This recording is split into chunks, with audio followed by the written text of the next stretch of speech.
வாழ்த்துக்கள். நாம் 1947ஆம் ஆண்டு ஆகஸ்ட் 15ஆம் நாள் சுதந்திரம் பெற்றோம். அந்நேரின் ஆட்சிக்கு எதிராக பல தியாகிகள் வீர முழக்கமிட்டனர். அவ்வீர முழக்கங்களை பற்றி காண்போம். 1942இல் காந்தியடிகள் வெள்ளையினே வெளியேறு இயக்கத்தை தொடங்கினார். அப்போது செய் அல்லது அன்று செத்துமடி என்று முழக்கமிட்டார்.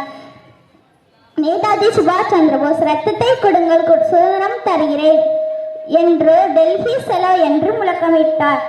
பகத்சிங் இன்குலாப் ஜிந்தாபாத் என்றும் சுதந்திரம் எனது பிறப்புரிமை, அதை அடைந்தே தீருவேன் என்று திலகரும் வீர முழக்கம் இட்டார்.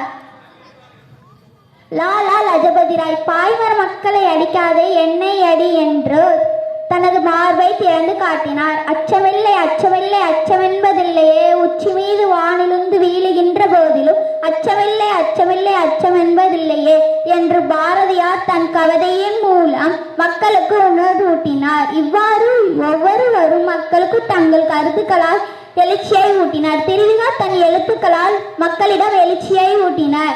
காந்தியடிகள் ஒத்துழையாமை இயக்கம், சட்ட மறுப்பு இயக்கம், வெள்ளையினே வெளியேறு இயக்கம் போன்ற போராடினார். திருப்பூர் குமரன் தன் உயிரை கொடுத்து கொடியின் மகத்துவத்தை இந்தியாவுக்கு உணர்த்தினார்.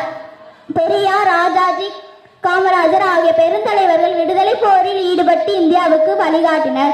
ஆடுவோமே பல பாடுவோமே, ஆனந்த சுதந்திரம் அடைந்து விட்டோமே என்று இந்தியா சுதந்திர காற்றை சுவாசிக்க பலர் தன் இன்னுயிரை இட்டனர். 150 ஆண்டுகள் அடிமை விலக்கை உடைக்க போராடிய